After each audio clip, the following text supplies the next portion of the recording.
the representative of the Super Bowl for this coming season will be coming out of either the AFC North or the AFC West. I believe that you're either going to have the Buffalo Bills or the Tennessee Titans as the representative, or at least the team that has the home field advantage. So let me start by saying that. I'm not going to go out on a limb and say they're going to represent them, because there's too many good teams in the AFC for me to say that, especially this early. We haven't even had the draft yet. But here's why. And it has nothing to do with who I think is the better team. But when you look at the divisions and how they're lining up, Ryan Tannehill and Derrick Henry with the Tennessee Titans, and of course being coached by, I believe, an excellent up-and-coming head coach in Mike Vrabel. Who does Tennessee have in their division right now? Houston's a dumpster fire. The Indianapolis Colts are basically a Super Bowl roster without a quarterback, at least a Super Bowl defense and a Super Bowl running back. They've got a great offensive line as well.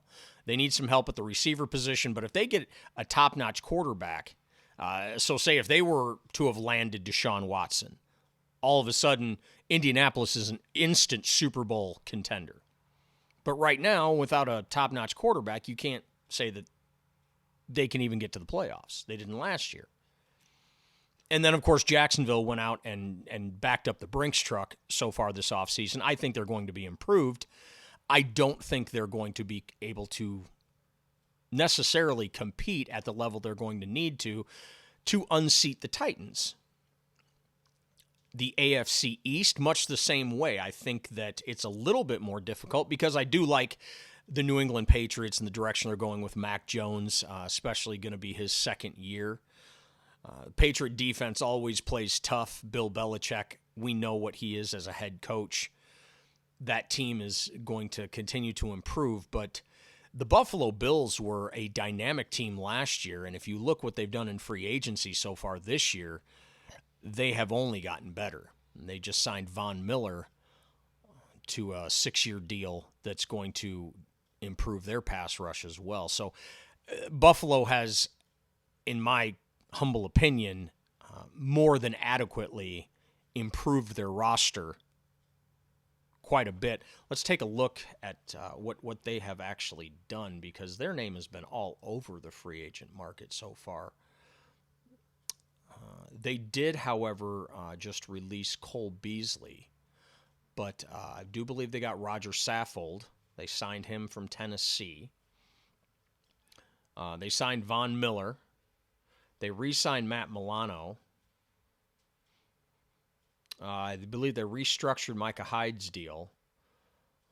So they are making some moves throughout free agency here, and they're getting some depth too. They signed O.J. Howard at tight end, so that's an excellent piece to the puzzle to go along with Dawson Knox. So they've got some pieces there in Buffalo. They're going to have what I would consider an easier path. Now let's look at the NFC North, the AFC North. You've got Pittsburgh Steelers, Baltimore Ravens, Cincinnati Bengals, Cleveland Browns. Now, right now, Baker's asking for a trade in Cleveland. Cleveland's saying, I'm sorry, you're not going anywhere. I believe they're going to kiss and make up. I think Baker's feelings are hurt because they were messing around and trying to get Deshaun Watson in there. You know what, Baker, get over it. You're not Deshaun Watson. You never were. Very few people are. You're maybe the 15th or 16th best quarterback in the NFL right now, statistically speaking. So if they had a shot at getting Deshaun Watson, then you're just going to have to live with that. How do you think Tua's feeling in Miami? They've been flirting with Deshaun Watson for the better part of 2 years now. He's just lucky he still has a job. So, and your numbers aren't a whole hell of a lot better than his. Obviously, you've got Joe Burrow and that team. They've signed some offensive linemen this offseason. The Ravens are getting healthy again. The Steelers, we'll see what Mike Tomlin can do with Mitch Trubisky in there. They've already got a Super Bowl caliber defense, and I really like Najee Harris at running back. If they can tighten up their offensive line and get some playmakers in there to help Trubisky, we'll see what they can do in the draft. But the Steelers are such a well-run organization. Does anybody really believe that the Steelers are just going to stink? Because I don't. I don't see Mike Tomlin having a horrible losing season or anything like that. So the NFC North, I think, is going to be a bit of a struggle to get through. Whoever wins that division is not going to come out unscathed. And then the AFC West is going to be an absolute bloodbath. When you look at just the absolute pass rushes that those teams are going to have, the Raiders with Max Crosby and Chandler Jones, the Chargers with Joey Bosa and Khalil Mack, who they just traded for with the Bears. You've got the Kansas City Chiefs. Now, they still have to sign Melvin Ingram, but consider if they re-sign Melvin Ingram to go along with Frank Clark, that's a pretty dynamic pass rush. And then, of course, everything that the Denver Broncos have done, they have spent a whole boatload of money so far this offseason. We'll look at a few moves that they have made. Denver and Los Angeles in that division have made a ton of moves. They lost Noah Fant. I'm just going to call him Albert because I'm not going to try to butcher Albert O, their 4th-round draft pick at tight end. He is a very good tight end. He's not your average 4th-round tight end. I think he's going to step in, and he's going to shock a lot of people, especially with Russell Wilson throwing him the football. I think he is going to fill in nicely. They also picked up Eric Tomlinson from the Ravens. They've gotten some nice depth pieces on the offensive line to fill in there. Picked up DJ Jones for their defensive line from San Francisco. Obviously, right when Dallas was in the middle of Dallas re-signing Randy Gregory, somehow Denver swooped in and stole him away like a thief in the night. So I'm not sure how that went down, but now he's a Bronco, and you've got Gregory teaming up with 2018 first-round draft pick Bradley Chubb, which is going to be fun for AFC quarterbacks to deal with. And then you have guys like Patrick Surtain and Justin Simmons and Ronald Darby leading that secondary for the Broncos. So in my opinion, that's easily a Super Bowl caliber defense right there. That they have. You look at the Chargers. The Chargers have spent some money as well. Mike Williams, he got the bag. They gave him a boatload of money. Let's see.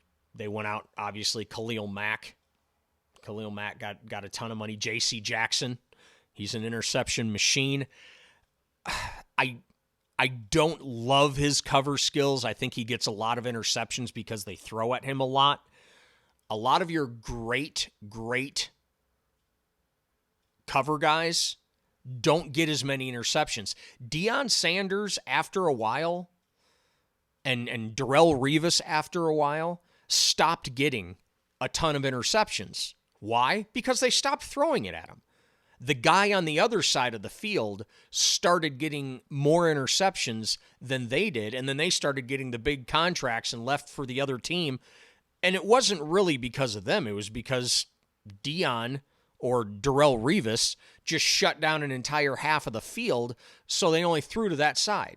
And if you had a pretty good cornerback over there, he was gonna get his chances. And I think that's who J.C. Jackson is. I'm not taking anything away from him. I think he's still a pretty darn good defensive back. I just don't think he is in the same ballpark with guys like Jalen Ramsey and Jair Alexander and things like that. I think those guys are much better cover guys. But J.C. Jackson is definitely somebody who's opportunistic, and he'll get you some interceptions. But they definitely went out and improved their defense as well, and they've spent some money this offseason. So that AFC West, and obviously the Raiders have gone out and spent a little bit of money. They made the trade and got Rock Ya-Sin from Indianapolis. They have picked up Bilal Nichols, who I think is obviously you see the hat. I'm a big Green Bay Packers fan. Bilal Nichols, I think, is one of the best kept secrets in the NFL as far as defensive linemen go, and I know the Bears are going to miss him because he does an excellent job on the defensive line. So that's going to help them out, along with picking up Anthony Averett at the cornerback position, and then of course Chandler Jones, who knows that Patriot system so well in the hybrid 3-4-4-3 that they run. They also picked up a fullback that played for New England, Jacob Johnson. They picked up a tailback who played for New England, Brandon Bolden, to also go along with Josh Jacobs and Kenyon Drake, who are both under contract. You also got Darren Waller, Hunter Renfrow, Brian Edwards is still there, things of that nature. Mac Hollins they picked up from Miami. So we're looking at some things there with Derek Carr, who had an excellent season. So you've got a lot of stuff going on in the AFC West. Kansas City probably needs to step it up a little bit. They obviously are losing Tyrann Mathieu. At least it looks like they're going to. They've got to re-sign some people. Melvin Ingram, right off the top of my head, he's somebody who I think they need to try to re-sign immediately to keep that pass rush going as strong as it could with Frank Clark. Because if they lose Ingram and they've got to move Chris Jones back to the defensive end position, then that doesn't maximize what their defensive potential is. Their defense was getting torched when they had to use Jones as a defensive end. They were giving up too much on the ground, things of that nature. When you can stick Chris Jones in the middle of that defense and he can put pressure up the middle, and you have Ingram and Clark coming in off the sides, off the edges, then it makes them a whole lot more deadly.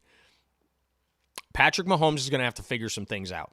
He's going to have to learn, much like my quarterback, Aaron Rodgers, he's going to have to realize that there's more guys on the field besides Hill and Kelsey. He's going to have to look at other guys when they're open instead of trying to throw a 50-yard bomb to Tyreek Hill in triple coverage. That lost him the AFC Championship, and everybody knows it. Everybody in the entire stadium and across the United States and the world saw how that game got lost. But he's going to have a lot of pressure. But all that being said, those four teams in the AFC West and the four teams in the AFC North, I believe, are going to beat up on each other to the point where there's not going to be a team, in my humble opinion, that's going to come out of there with just 2 or 3 losses. I think enough of those teams are going to end up with your 4, 5, 6 losses, which could still be a good record with 17 games to be played. You could have an 11-6 team or a 12-5 team, but you could have Tennessee or Buffalo end up being 14-3 or 15-2 because they just don't play anywhere near the competition that the other guys are going to. And then you have your out of division games as well. So, and you got to figure there's going to be some tough ones there. But all that being said, I think that the best team right now in the AFC, if I had to put money on it, I would probably say is the Buffalo Bills right now with what they've done in free agency and who they already have coming back. Kansas City is going to have to clean some stuff up. They're losing some people in free agency. They're going to have to tighten the ship a little bit. Cincinnati, I don't know why even I'm not giving them as much respect as I probably should. They made it all the way to the Super Bowl. I think they've even gotten better this offseason by signing some offensive linemen that they needed to sign, and they've picked up some. Let me take a look at that and so Ted Karras, they've brought in Alex Kappa from Tampa Bay, so 2 huge additions right there, which is basically what they need. Karras replaces Spain, and you saw Spain basically just get schooled all last year, and that was devastating to Cincinnati. So Karras is in there. He's a former New England guy. He's going to do well, and Alex Kappa was a starter on that Tampa Bay team, and he's obviously going to do well. So that's 2/5 of that offensive line right now that's already been fixed. So those are upgrades at both the guard positions. So Jonah Williams, Trey Hopkins are still there, and then they're probably going to have to figure out the remaining right tackle position. But now all of a sudden Cincinnati goes from having a bad offensive line to one that's going to be at least above average. And that's really all they needed to improve what they need to improve, because they've got so much talented youth on that team. Cincinnati could make a push. And as long as Baltimore stays healthy this year and doesn't have 912 people on injured reserve for the second straight year, Baltimore is going to be right back in the thick of things again. I mean, Lamar Jackson's a former MVP, so you'll see that. And I don't care what anybody says. I know Baker has his issues, but that Baltimore roster is loaded. It's absolutely loaded. Does anybody have as good of a running game? They've got a great offensive line. They've got some pretty good receivers. Now, I know they've taken some hits at receiver this offseason, but they did pick up Amari Cooper, and I am a part of the group of people who think that Amari Cooper is still a very talented wide receiver. He may not have the speed that some of the other guys do, but there's not a whole heck of a lot of guys in the NFL right now that run the routes that Amari Cooper does. Amari Cooper is a better route runner than 99% of the guys playing right now. So I would take Amari Cooper on my roster any day of the week. Amari Cooper is the number 2 wide receiver on basically any roster in the NFL. And as a matter of fact, he's the number 1 wide receiver on several of them, easily. So Amari Cooper being over on the Browns roster is only going to help them out. So the Steelers... And this is just kind of a sentimental statement. I just don't see the Steelers sitting back and being bad. I know they probably have the least amount of roster talent left, except for that defense. That defense is stout. They've got a really good running back. But the offensive side of the ball, the offensive line and the quarterback position, enormous question marks right now. You got Trubisky at quarterback, and then guys like Moore and Dotson and Cole and Daniels and Okafor. That offensive line, they've made a couple of changes on there to upgrade it, but it's still obviously going to be considered in the bottom 10% of offensive lines in the NFL. Wide receiver, Deontay Johnson, Chase Claypool, they've got a little bit of punch there. Freiermuth at tight end. Najee Harris, I think, is a phenomenal young back. But this is the NFL, folks, which stands for not for long if you don't have a quarterback who can get stuff done. So Mitch Trubisky is going to have to find out if he really is a first-round talent like the Bears thought he was. And if Matt Canada can get something out of him, the offensive coordinator for the Pittsburgh Steelers, because so far Matt Nagy couldn't, and he was supposed to be a quarterback whisperer as well. But right now, and that would be going into next year, I would say Pittsburgh would be my last place favorite in the AFC North.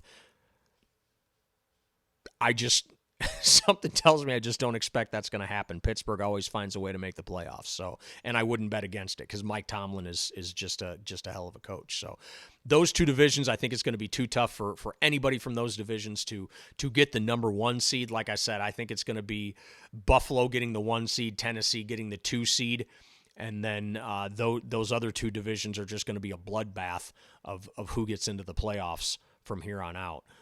But I could see any of those teams making the playoffs and then making a run, because you can win on the road in the NFL.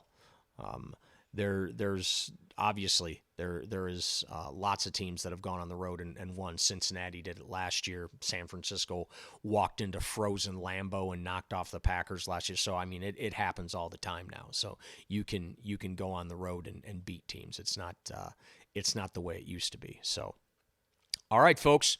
Well, thank you again for joining me for another Sonship podcast, and we will talk to you again soon.